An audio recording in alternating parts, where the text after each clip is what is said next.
누가복음 19장 41절 44절입니다. 봉독하겠습니다. 가까이 오사 성을 보시고 우시며 이르시되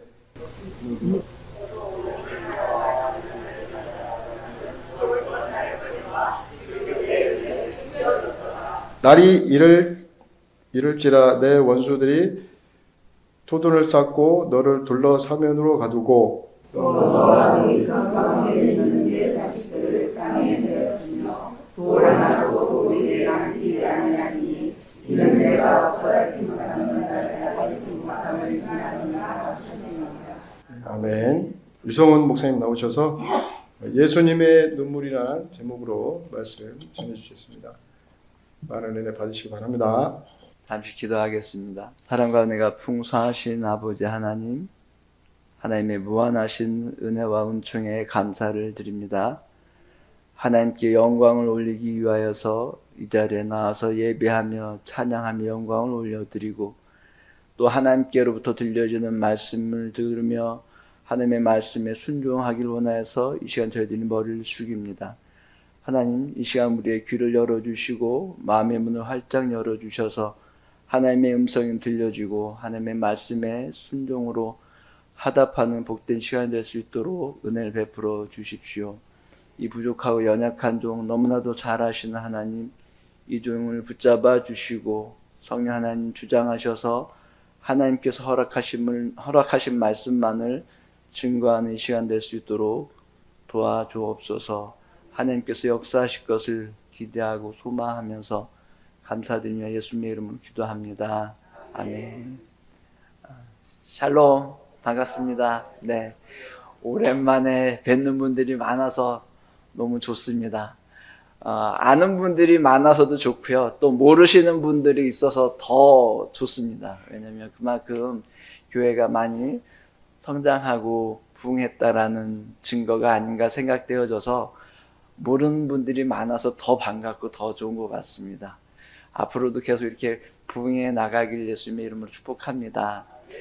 제가 목사님이 이렇게 설교를 해달라고 부탁하셨을 때 제가 흔쾌히 네 하겠습니다 했는데 준비하고 막 이렇게 하면서 내가 왜 했을까 막 이렇게 많이 떨렸어요. 무슨 말씀을 어떻게 전해야 될까 많이 떨렸는데 오늘 기도하는 이재도 집사의 기도와 이렇게 남전도에서 하는 그 특송을 이렇게 들으면서 설교가 다 돼버린 것 같아가지고 더 할 말이 없겠다라는 또 그런 생각이 들어서 더 그런 생각이 들었어요. 내가 왜 설교를 한다고 그랬을까 그랬는데 어쨌든 초청해 주셔서 감사하고 이렇게 말씀을 전할 수 있도록 세우신 하나님과 목사님 그리고 성도님 여러분들에게 감사를 드립니다. 아까도 말씀을 드렸지만 제가 여기서 사역한 지가 벌써 15년이 되었더라고요. 저희 지금 딸이 저기 유치부 예배실에서 같이 혜용 집사하고 예배를 하고 있는데 6살 때 우리 희원이가 6살 때 교회를 떠났는데 이제 아가씨가 돼서 왔습니다. 그리고 우리 유진이가 왔나요? 네, 결혼해서 오늘 온다고 그랬다고 그런 것 같은데 유진이가 초등학생 때 저희가 사역을 했었거든요. 근데 벌써 시집을 가서 이제 가정을 꾸리는 그런 상황이 돼버렸네요. 너무 참 진짜 세월이 화살같이 빠르다라는 게 정말 새삼스럽게 다시 한번 느껴집니다. 여러분, 기독교 하면 어떤 단어가 가장 먼저 떠오르나요? 기독교를 하면 대표적으로 이렇게 생각나는 단어들이 있지 않습니까? 뭐 구원, 천국, 믿음, 뭐 사랑, 뭐 이런 여러 가지 것들이 있는데 저한테 가장 이렇게 대표적으로 생각되는 말은 사랑이라는 단어가 제일 많이 생각이 나요.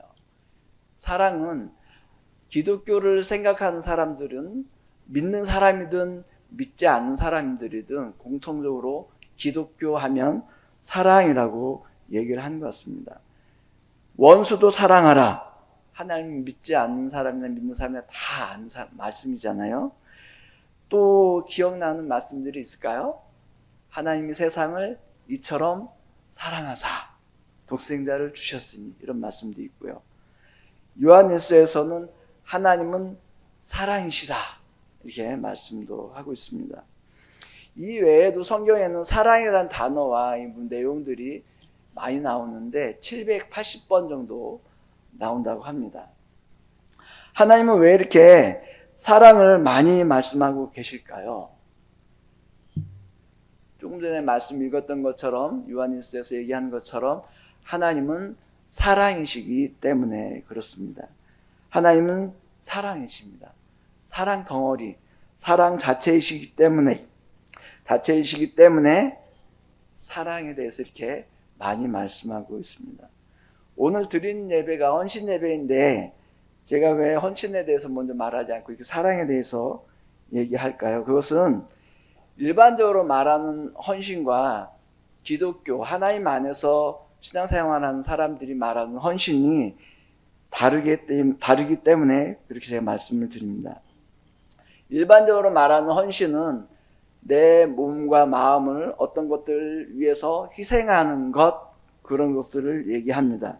그래서 그 시발점이 자기가 되어져요. 나로부터 시작해서 내 안에 어떤 것이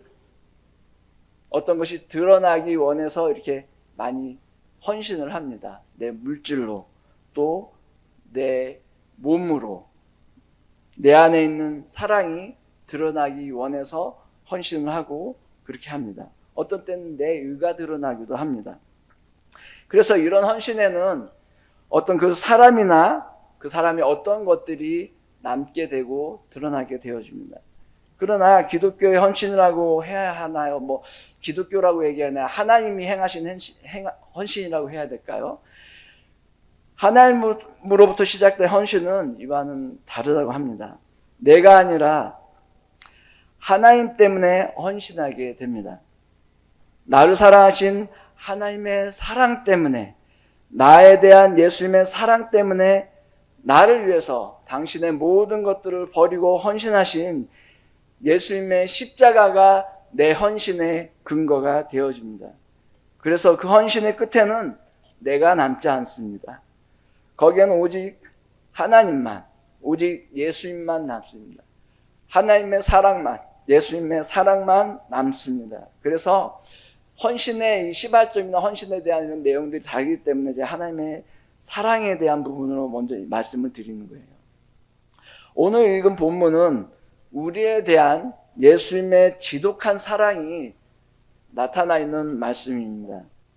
이 본문의 배경을 보면 예수님께서 3년의 공생애를 사시면서 지키셨던 세 번째 유월절 중에 맨 마지막 세 번째 유월절에 있었던 그 사건입니다. 사건을 얘기하고 있습니다. 예수님께서는 세 번의 유월절을 지키셨는데 매번 지키셨던 유월절도 예수님이 죄인인 인간을 위해서 대속하시는 죄물 대심을 예표했기 때문에 의미가 있었지만 이 마지막 세 번째 유월절은 그 의미가 더 컸습니다. 왜냐하면 예수님께서 이 땅에서 지키시는 마지막 유월절이기 때문에 그렇습니다. 이 기간은 예수님께 상당히 힘든 시간이었습니다. 왜냐하면 이 세 번째 유월절 뒤에는 예수님이 뭔가 순환을 다 당하시고 성부 하나님도 그리고 예수님을 따르던 제자들도 예수님을 버리시고 예수님 홀로 십자가를 짊어지시고 죽음의 길로 걸어가셔야 되는 그러한 시간이었기 때문에 예수님에게 엄청난 힘든 시간이었습니다. 예수님은 이 마지막 유월절에는 그전에는 준비하지 않았던 마지막 유월절에는 성찬식도 준비하셨습니다. 자신이 죽을 것들을 성도들에게, 제자들에게 알려주기 위해서 이렇게 성찬도 준비하셨습니다. 그래서 이러한 걸음 하나하나, 준비한 하나하나를 하시면서 굉장히 마음이 힘들고 무거우셨을 것입니다. 그런데 예수님이 제자들과 함께 예루살렘을 향해서 올라가시면서 예루살렘을 보셨던 예수님에게 있어서는 당신이 당하시고 아프실 그런 고난과 외로움과 쓸쓸함 이런 것들은 문제가 되지 않으셨어요. 예루살렘 성의 사람들이, 예루살렘들이 당하게 될 고통과 고난을 보면서 예수님은 당신이 당하시는 것들은 별 문제가 되지 않았던 것입니다. 오늘 성경에 보면은 예루살렘 성이 무너지고 그 안에 사람들이 창과 칼에 찔러 죽으며 돌에 메어침을 당하여 죽을 것이다 라고 말씀하고 있어요. 예수님은 이 자신의 자녀들이, 예루살렘 성에 있는 이스라엘 백성들이 이렇게 처절하게 죽어갈 것을 바라보고 계시니까 본인이 십자가에 못 박혀 죽어가시는 것에 대해서 마음 쓸 여력이 없으신 거예요.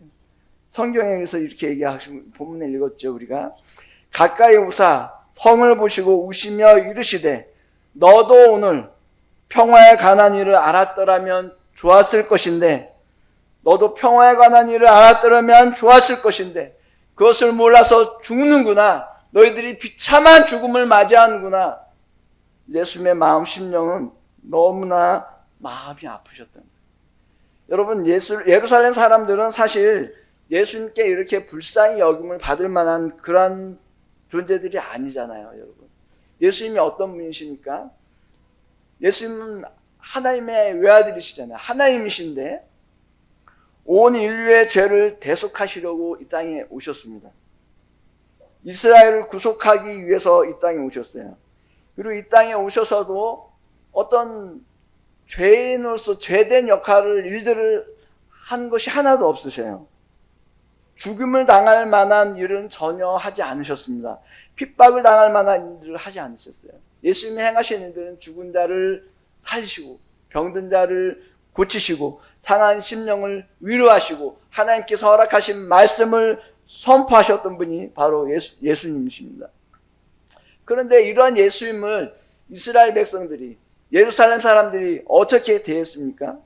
로마 병정들이 예수님을 잡아가고, 그래서 갇혔을 때 빌라도가 예수님을 신문했는데 죄가 없는 것이 보였잖아요, 빌라도한테. 그래서 예수님을 놓아주자고 했는데 오히려 어떻게 합니까? 이스라엘 백성들이, 예루살렘 사람들이 어떻게 해요? 십자가에 못 박으소서, 십자가에 못 박아라 주장했던 사람들이 이스라엘 백성들이에요. 예루살렘 성의 사람들입니다. 멸망당에 마땅한 사람들이 예루살렘 성의 사람들이에요. 그런데 예수님께는 그렇지 않아요. 예수님께는 눈에 넣어도 아프지 않은 자식들.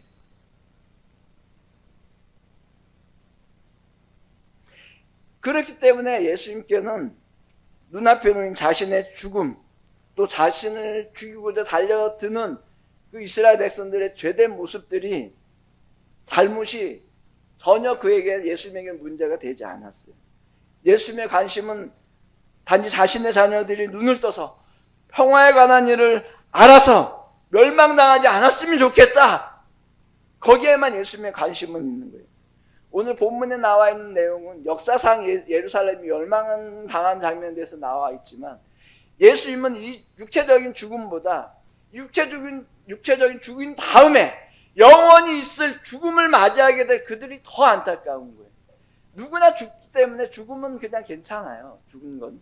그런데 이들이 구원자 메시아 예수님을 알지 못해서, 하나님의 뜻을 알지 못해서 멸망을 향해 달려가고 지옥 형벌을 향해 달려감으로 영원한 지옥 형벌을 맞이하게 된 이들의 모습을 보면서 예수님은 탄식하지 않을 수가 없으셨던 거예요.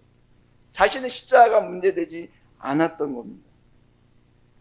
우리가 잘 알고 있듯이 하와의 범죄로 말미암아서 모든 인간은 영원히 죽을 수밖에 없는 죄인이 되었습니다. 인간 스스로는 존재 자체가 죄인인 인간의 죄악을 씻어내고 정결케 할 힘과 능력이 전혀 없습니다. 우리 인간은 영원한 죽음에 놓여진 존재들이요, 영원한 지옥 형벌로 들어가서 그걸 영원토록 죽지 않고 계속 당할 수밖에 없는 그러한 존재였습니다. 그러나 살아계신 하나님은 이런 우리를 그냥 두실 수가 없으셨어요.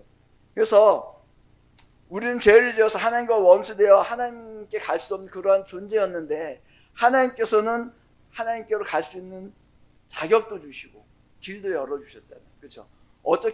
어떤 방법으로 이렇게 하셨습니까?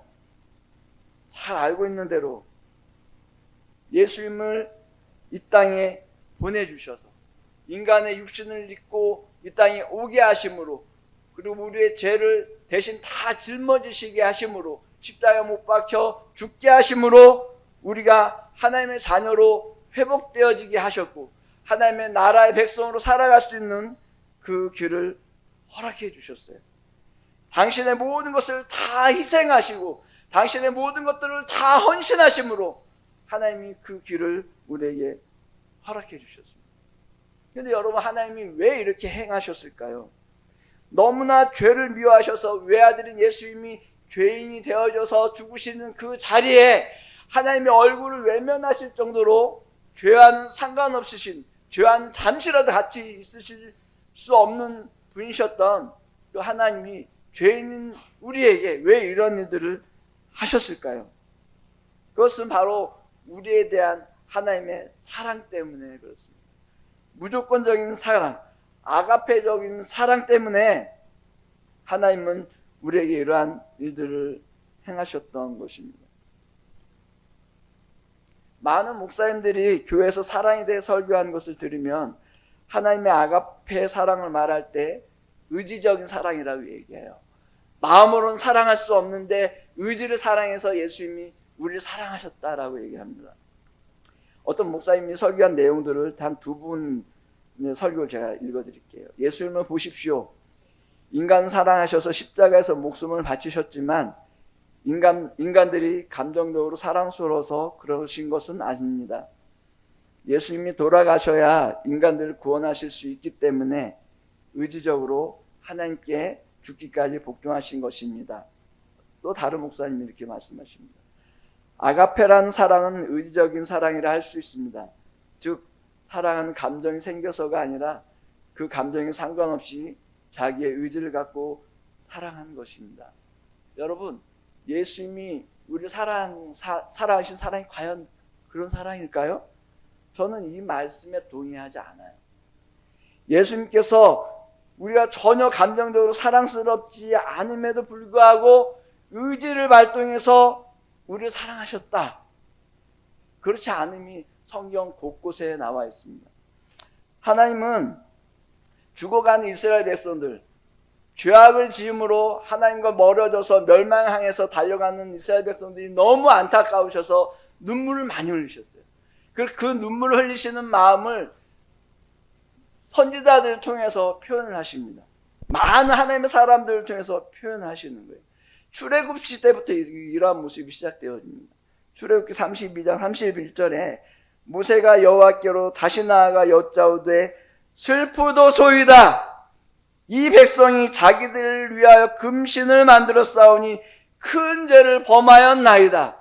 죄를 범한 이스라엘 백성들의 모습 때문에 슬프다는 거예요. 이게 모세의 마음만이겠습니까? 하나님의 마음인 거예요. 멸망해서 달려가는 이스라엘 백성들을 보면서 흘리시는 하나님의 마음, 예수님의 눈물의 마음이 모세를 통해서 증거되어진 거예요. 말해지고 있는, 기도되어지고 있는 겁니다. 시편에는 이렇게 얘기합니다. 사람들이 종일 나더러 하는 말이 내 하나님이 어디 있느냐 하니 내 눈물이 주야로 내 음식이 되었도다. 눈물이 음식이 되었대요. 또 119편에는 이렇게 얘기합니다. 저희가 주의 법을 지키지 아니하므로 내 눈물이 시냇물같이 흐르나이다. 이사야서에는 그러므로 내가 야셀의 울음처럼 신마의 포도나무를 위하여 울리라. 헤스본이여 엘르할레여 내 눈물로 너를 적시리니 너의 여름실과 내 농작물의 즐거운 소리가 그쳤음이라. 예레미야에서는 이렇게 얘기합니다. 어찌하면 내 머리는 물이 되고 내 눈은 눈물 근원이 됐고 그렇게 되면 살육당한 딸 내 백성을 위하여 귀하로 고급하리로다. 하나님의 마음이신 거예요. 죽어가는 이스라엘 백성들을 위해서 안타까운 그 복받치는 감정의 눈물로 탄원한 애타게 부르짖고 있는 하나님의 마음이신 겁니다. 이 외에도 에스라, 느헤미야 등 많은 선지자들에게 하나님은 하나님의 이러한 슬픈 마음을 부어주셨고 외치게 하셨어요. 외치고 외쳐도 죄에서 돌이켜 하나님께로 돌아오지 않아서 지옥의 구렁텅이로 빠져들어가는 그들을 보면서 안타까운 예수님의 눈물을, 하나님의 눈물을 이 선지자들에게 부어주시면서 하나님이 얼마나 이스라엘 백성들을 사랑하시는지 보여주셨던 겁니다.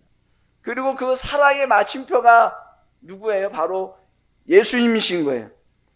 하나님의 외아들이신 예수님, 한 분밖에 없으신 예수님, 그 예수님을 인간의 몸을 입게 하시고 우리 대신, 내 대신 십자가에 못 박혀 죽게 하시려고 이 땅에 보내신 것이 예수님의 그 사랑의, 하나님의 사랑의 마침표인 겁니다. 하나님은 이때 의지를 사용하신 거예요. 죄인인 인간이 감정적으로 미운데 의지를 발동해서 사랑하려고 애쓰셔서 사랑하신 거기에 의지를 사용하신 것이 아니라, 비록 지금 인간들이 죄인의 신분으로 있지만 우리는 누구의 형상으로 지음받은 사람들이에요? 하나님의 형상으로 지음받은 사람들입니다. 미워할 수 없어요. 우리 자녀들이 아무리 말을 안 듣고 말썽을 지겨서 혼내켜도 우리의 마음은 어때요? 그에 대한 사랑이 사라지지 않지 않습니까? 계속 사랑하고 있잖아요. 하나님의 마음이 이런 사랑으로 계속 가득 차 있어요. 또 그런데 우린 죄인이잖아요. 하나님께로 우리가 갈 수 없어요. 우리 대신 누가 죽어줘야 돼요? 한 분밖에 없으신 예수님, 하나님의 외아들이 죽어주셔야 돼요. 하나님의 마음이 이게 자발적으로 되겠습니까? 이 마음이 감정적으로 막 될 수 있는 게 아니잖아요. 이때 의지를 사용하신 거예요. 감정적으로는 우리를 위해서 예수님을 죽이실 수가 없지만 의지적으로 우리를 위해서 하나님의 사랑을 사용하셔서 우리 대신 십자가에 못 박혀 죽게 하시는데 의지를 사용하신 것입니다. 하나님의 이러한 사랑은 예수님에게 있어서도 동일합니다. 예수님도 죄인인 우리 인간들이 죄인이기 때문에 감정적으로 미운데 의지를 발동해서 억지로 사랑하신 그런 사랑이 아니신 거예요. 오늘 우리 본문에 나와 있잖아요. 예수님이 이 예루살렘 유월절이 지나면 그 십자가에 못 박혀 죽으실 거예요. 모든 사람들로부터 버림을 당하십니다. 심지어는 한 번도 떨어져 본 적이 없으신 하나님께로부터도 외면당하시고 홀로 남으시는 상황에 놓이시게 되는 거예요. 그런데도 불구하고 예수님은 예루살렘 성을 향해 올라가시면서 당신의 자녀들이 죽어간 것 때문에 눈물을 흘린다는 겁니다. 평화를 알았으면 좋았을 텐데, 하나님의 말씀을 듣고 하나님의 말씀대로 살았으면 좋았을 것인데, 그들을 보면서 눈물을 흘리지 않을 수가 없었던 거예요. 이런 마음은 예수님이 십자가 못 박혀 죽으신 가운데 더 덜덜이 나타납니다. 그 고통 속에 있으실 때, 십자가 있으실 때 이렇게 기도하지 않습니까? 아버지, 저들의 죄를 사하여 주옵소서. 자기들이 하는 것을 알지 못함이니이다. 여러분, 예수님이 이렇게 기도하시는 자리, 이 자리가 어떤 자리입니까? 그냥 평안한 자리가 아니잖아요. 인간이 감당할 수 없는 그 모진 고통의 자리, 그 자리인데 예수님이 간구하시는 것은 우리 인간의 죄인된 모습 때문에 간구하지 않습니까? 얼마나 우리에 대한 사랑이 크셨으면 그 감당할 수 없는 고통의 자리에서도 당신의 그 고통 때문에 소리 지르는 것이 아니라 죽어가는 인간들에 대한 탄식의 기도를 하나님 앞에 들으셨겠습니까? 하나님은 우리가 비록 죄인이 되었어도, 죄인 중에 괴수가 되었어도 당신의 형상을 입은 당신의 자녀들에 대한 사랑의 마음이 포기되지 않았던 겁니다. 오히려 인간이 죄를 지으면 지을수록 지옥에 빠져서 영원히 거할 수밖에 없는 죄인의 형상을 가지고 있으면 있을수록 하나님의 마음은 더 안타까움으로 불타오르는 거예요. 더 안타까워서 눈물을 흘리지 않으면 견디실 수가 없으셨던 겁니다. 여러분, 하나님은 우리에게 단 두 가지를 요구하십니다. 첫째는 하나님을 사랑하라는 것이요, 둘째는 내 이웃을 내 몸과 같이 사랑하는 것입니다. 여기서 말씀하시는 사랑이 바로 아가페의 사랑입니다. 우리 현대교회를 그 초대교회부터 지금까지 하나님의 자녀라고 하는 사람들은 사랑에 대해서 얘기하면서 살아갑니다. 입만 열면 사랑을 외치고 사랑한다고 고백합니다. 그런데 좀 돌아보기를 원해요. 우리 안에 정말 이런 사랑의 모습이 온전히 있는가 하는 것입니다. 하나님이 우리를 그렇게 절절히 사랑하신 그 사랑이신 하나님을 우리가 믿고 있는데, 신앙하고 있는데, 그 사랑의 모습이 우리 교회 안에 이렇게 있냐라는 것입니다. 여러분, 우리 빛과 소금의 교회 안에 이런 사랑이 있습니까? 넘치고 있습니까? 풍성이 넘치기를 바랍니다. 다른 많은 교회도 그랬으면 좋겠어요. 그런데 여러분, 사랑을 이렇게 많이 외치고 사랑하는 사람들이 모여 있는데 왜 사람들은 우리를 손가락질 할까요? 초대교회 선배들은 사랑하는 그 공동체가 모였을 때 그들이 사랑하는 모습을 보면서 믿는 사람들이 날마다 더했다고요. 떡을 떼고 찬양하고 예배하며 서로 사랑하는 그 모습 때문에 사랑하는 사람들이, 그 예수님을 찾고 공동체 안에 들어온 사람들이 많아졌다고 하는데, 지금 우리 한국교회에 그런 모습이 있는지 한번 물어보고 싶고 우리 돌아보기를 원합니다. 정말 우리 교회들이, 교회인 내가 이런 사랑의 삶을 살아가고 있다면 사람들이 우리를 그렇게 손가락질 할 수가 없을 거예요. 인정하겠지만 교회 안에 이런 사랑이 많이 퇴색되어지고 사라졌기 때문에 많은 사람들로부터 손가락질 당하고 우리 스스로도 우리를 보면서 안타까운 마음을 그렇게 가지게 될 것입니다. 여러분, 이 사랑은 우리 안에 있지 않으면 사랑의 삶을 살아갈 수가 없어요. 또 이 사랑이 우리 안에 있으면 사랑이 나타나지 않는 그런 삶을 살아갈 수도 없습니다. 아가페의 사랑을 우리가 정말 이렇게 경험했다면 그 사랑이 그대로 이렇게 드러나게 되어 있는 거예요. 초대교회 선배들처럼. 그런데 우리 안에 그런 사랑이 드러나지 않고 있다면 가슴 아프고 부끄러운 일이지만 우리가 그 사랑을 경험하지 못하고 그 사랑이 우리 안에 없기 때문에 그러한 일들이 일어나지 않다라고 봐야 하는 것입니다. 그러한 사랑이 있으면 스데반처럼 이런 기도를 할 수가 있는 거예요. 스데반도 예수님과 똑같은 기도를 하거든요. 돌에 맞아서 복음을 전하다가 많은 이스라엘 백성들로부터, 많은 사람들로부터 돌을 맞아 스데반이 죽어갑니다. 그런데 스데반이 하는 기도가 이래요. 주여, 이 죄를 그들에게 돌리지 마옵소서. 어떻게 이런 기도가 나올 수 있을까요? 여러분, 우리는 조금만 우리를 누가 모멸감을 주면, 자존심을 조금만 상하게 하는 말을 하면 우르글그르 하지 않습니까? 어떻게 하면 이 원수를, 이 나를 괴롭힌 이 가시돋친 말을 어떻게 하면 내가 갚아줄 수 있을까? 그런 마음을 갖고 있지 않습니까? 저만 그런가요? 그런 게 우리 인간의 모습인데, 자기를 향해서 돌을 던지는 그 사람들을 향해서, 원수인 자들을 향해서 이 죄를 알지 못하니까, 이 말의 그는 뜻은 뭐예요? 이들이 죄를 저지른지 알지 못하니까 용서해달라는 거지 않습니까?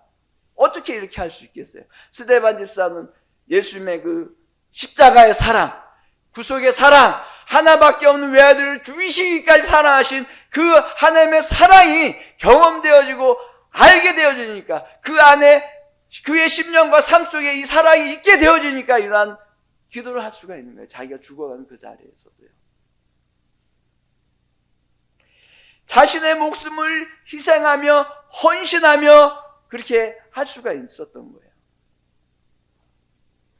의지적인 사랑으로는 주님이 말씀하시는 그 사랑의 삶을 살 수가 없어요, 여러분. 우리나라의 대표적인 사랑의 원자탄이라고 하죠. 하시는 목사님이 계십니다. 손양원 목사님이세요. 이분이 굉장히 사랑을 많이 베푸신 분으로 나타납니다. 소록도에 가서 나은 자들의 고름도 빨아주고 막 이렇게 했다고 나옵니다.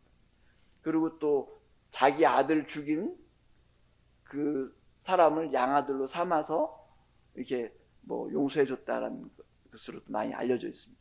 그런데 그 이면의 내용들이 또 있더라고요. 제가 순천에 가서 살면서 이 손양원 목사님에 대한 이야기를 좀 더 들었는데, 이 손양원 목사님이 양아들로 삼으셨어요, 이 원수를. 그런데 그러면서 이 아들을 집회마다 데리고 다니셨대요. 집회마다. 그래서 뭐라고 했냐면, 이 사람이 내 아들을 죽인 사람인데 내가 용서하고 양아들로 삼았습니다. 가는 데마다 그랬다는 거예요. 가는 데마다. 이 양아들의 마음이 어떻게 되었겠습니까?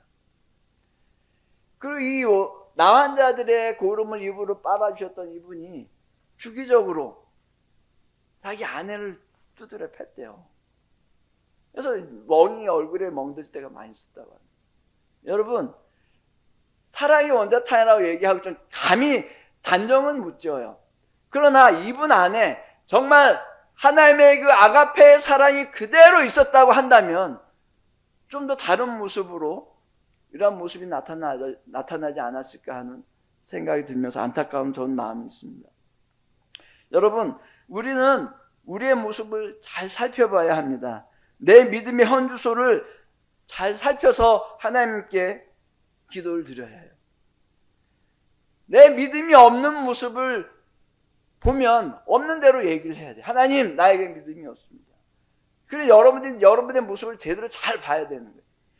내 안에 사랑이 없는데 사랑이 있는 척 하면서 그렇게 하면 안 돼요. 내 안에 사랑이 없으면 하나님, 내 안에 사랑이 없습니다. 하나님, 나에게 사랑을 부어주십시오라고 간구하고, 그래서 하나님께로부터 그런 사랑을 공급받아야 할 것입니다. 여러분, 우리 앞에 많은 믿음의 선배들이 있습니다. 제가 좀 전에 예를 들었던 스데반 집사도 있고요, 바울이 있고요, 베드로가 있고 요한이 있습니다. 그런데 이분들의 공통점은 뭐예요? 자신들의 모든 것들을 다 헌신해서 희생해서 그들이 살아갔다는 겁니다.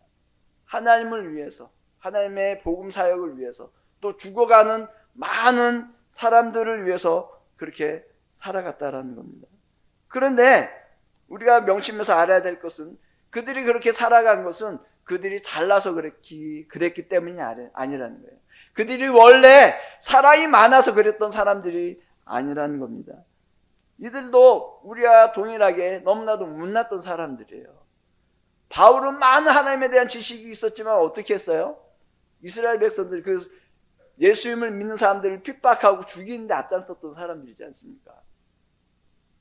예수님의 제자들은 어땠어요? 막 예수님이 기적을 나타내고 막 이럴 때는 자기들이 하나님을 잘 믿는 것 같았어요. 예수님을 잘 믿는 것 같았어요. 그런데 예수님이 십자가에 못 박혀 죽으시는 그 자리에서 어떻게 했어요? 다 도망가 버리고 말았어요. 이렇게 다 그런 모자란 모습들이 있었던 사람들인데 하나님께서 이들을 찾아가 주시잖아요. 예수님께서 이들을 찾아가서 만나 주시면서 다시 하나님의 사람으로, 믿음의 사람으로 살아갈 수 있는 길을 열어주시고 방법을 알려주십니다. 어떻게 해야 그렇게 하나님의 사람으로 살아갈 수 있다고 알려주셨을까요? 누가복음과 요한복음에 나온 말씀입니다. 내가 너희를 위해서 성령을 보내실 것인데 이 성령이 너에게 임할 때까지 이 성에 유하면서 기도하고 간구함으로 성령 충만함을 받아서 성령이 임하실 때까지 간구해서 그 성령이 임하시면 너희가 그렇게 살아갈 수 있게 된다라고 알려주셨습니다. 그래서 예수님의 제자들이 마가다락방에 모여서 기도하잖아요. 120명이 모여서 기도해서 그들에게 성령이 임하십니다. 성령이 임하신 게, 여러분, 성령이 임한다는 게 과연 뭘까요? 방언하는 걸까요? 예언하는 걸까요? 신유의 은사가 날 통해서 일어나는 것이 성령의 충만함을 받은 증거일까요? 그것도 하나일 수 있어요. 그런데 성령의 충만함의 역사가 일어나면 하나님이 어떤 분인지를 알게 되시는 거예요. 하나님이 전지전능하시다고 하는 하나님이 그 전지전능하심이 어떤 건지를 알게 되어지는 거예요. 하나님이 우리를 사랑하신다라는 그 사랑하심이 어떤 것을 말하는지 그 사랑에 대해서 알게 되어집니다. 복음이 기쁜 소식이라고 얘기하는데 이 기쁜 복음이 정말 복음으로 성령이 임하실 때 복음이 복음되어지는 역사가 일어나게 되어지는 거예요. 그래서 이들이 엄청난 핍박을 받아도 엄청난 고난이 오더라도 이들이 복음을 포기하지 않고 자기들의 재산과 자신들의 육신과 자신들의 생명을 다 바치고 헌신하면서 그러한 일들을 행할 수가 있었던 겁니다. 과거의 인간의 마음만을 가졌을 때는 할 수 없었던 것을 할 수 있게 되어지는 것이 예수님의 마음을 가지고 하나님의 마음을 갖게 되어지는 것이 성령 충만함을 받는다. 이전과는 비교할 수 없는 것으로 조금 고쳐지는 게 아니라 새로운 피조물로 변화되어지는 것이 성령 충만함을 받는다는. 이렇게 되어질 때 우리는 작은 예수가 되어집니다.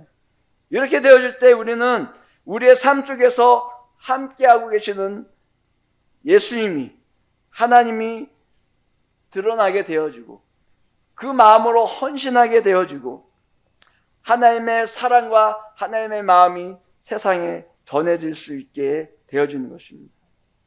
여러분, 어떻게 우리는 헌신할 수 있을까요? 남전대 헌신 예배인데 많은 물질을 드리는 것이 헌신일까요? 많은 시간을 드리고 많은 봉사를 하는 것이 헌신일까요?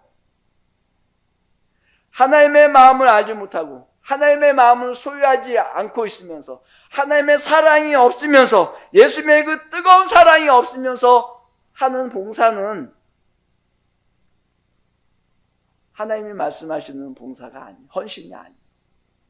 여러분 마르다를 보세요. 마르다 엄청 많이 헌신하잖아요. 막 예수님이 뭐 할 때 엄청 많이 헌신합니다. 근데 금방 들통나요. 그의 마음이 하나님의 사랑으로 가진 헌신이 아닌 것이. 마리아가 이렇게 예수님 발제 안에서 말씀을 듣고 있으니까 막 따지잖아요. 하나님, 예수님, 마리아 좀 보세요. 나는 이렇게 열심히 하고 있는데 마리아는 가만히 앉아서 예수님 말씀만 듣고 있네요. 뭐라고 좀 해주세요. 여러분 많이 헌신하는데 여러분한테 그런 마음 없습니까? 나는 헌신하는데 저 사람 가만히 있네. 나는 교사로, 나는 집사로, 나는 성가대로, 반주자로 막 이렇게 헌신하고 있네. 저 사람은 아무것도 안 하고 있네. 여러분 이런 마음이 있지 않아요? 제자들도 똑같았어요. 제자들도 성령 받기 전에, 성령을 받아서 하나님의 마음으로 충만하기 전에는 예수님의 제자들도 똑같았어요. 예수님이 죽으라고 막 가려고 그 십자가 지는 그 쯤에 서로 막 내가 우의정하겠습니다. 내가 좌의정하겠습니다. 나에게 높은 자리 주십시오. 막 잘싸움하고 싸우지 않습니까? 하나님의 마음이 없이 하는 헌신은 이러한 모습이 일어날 수 있어요. 여러분 헌신하기를 원하십니까? 성령 충만을 받으십시오. 정말 헌신하기를 원하신다면 예수님으로 충만해지시기를 바랍니다. 하나님의 마음, 예수님의 마음이 가득하고 넘쳐 흐르는 그런 사람들이 되십시오. 인간의 노력으로 안 돼요. 그거는 성령 하나님을 간구하면서 간절히 사모하며 간구하시는 여러분들이 되길 바랍니다. 그래서 그러한 성령의 충만함의 역사를 이 초대교회 선배님들처럼 우리가 경험하게 되어지면 그들이 삶을 살아갔던 그러한 삶의 모습을 우리 빛과 소금의 교회 성도님들 한 사람 한 사람이 그렇게 살아갈 수가 있는 거예요. 그런 헌신이 있게 되어지면 30배, 60배, 100배의 많은 열매들을 거둘 수 있을 것입니다. 그러면 한 사람을 살리고 교회를 살리며 세상을 살리는 놀라운 일들이 일어나게 될 것입니다. 저희 집사람이 빛과 소금의 교회가 여기 이사 왔다라는 소리를 듣고 나서 꿈을 꿨다 그랬어요. 무슨 꿈이냐면 많은 사람들이 교회 안으로 몰려왔대요. 빛과 소금의 교회, 제가 있는 교회가 아니고 빛과 소금의 교회 안에 많은 사람이 몰려왔대요. 아픈 분들이. 여러분, 정말 이러한 일들이 일어났으면 좋겠습니다. 많은 사람들, 힘들고 어려운 사람들이 여러분 앞에 몰려왔을 때 여러분 어떻게 섬기실 것입니까? 무엇으로 섬기실 거예요? 하나님의 마음이 있어야지 그들을 섬길 수 있습니다. 예수님의 마음이 있어야지 그들을 섬길 수가 있어요. 여러분들 안에 이러한 놀라운 아름다운 일들이 있어지길 소망합니다. 그래서 그러한 멋있는 삶을 사는 남전도의 여러분들이 되어지고 우리 빛과 소금의 교회의 성도님들 한 분 한 분들이 되어지기를 예수님의 이름으로 축복합니다. 기도하겠습니다.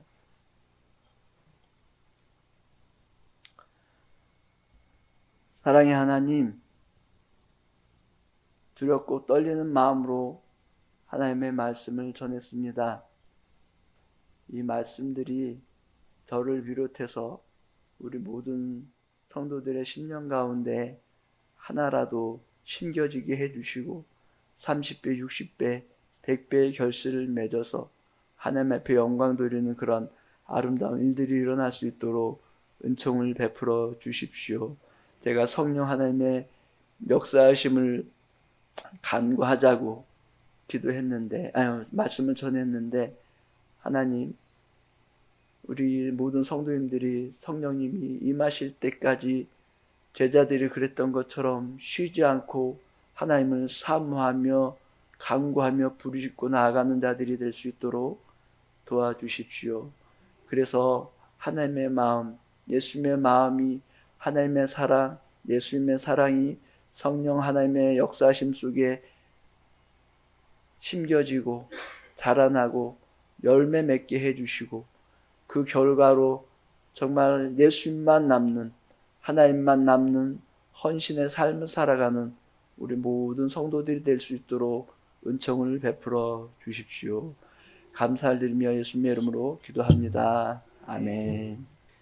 지금은 우리 주님 예수 그리스도의 은혜와 하나님 아버지의 사랑하심과 성령님의 교제하심이 오늘 말씀을 듣고 예배를 드리며 주님께 온전한 믿음과 사랑으로 헌신하기 원하는 남전도의 모든 형제들 머리 위에와 또 이 자리에 함께 예배드리는 모든 사랑하는 성도들 머리 위에 또 그들의 가정과 또 우리 성도들의 일터와 우리 빛과 소금의 교회 위에 지금부터 영원토록 함께 있을지어다. 아멘.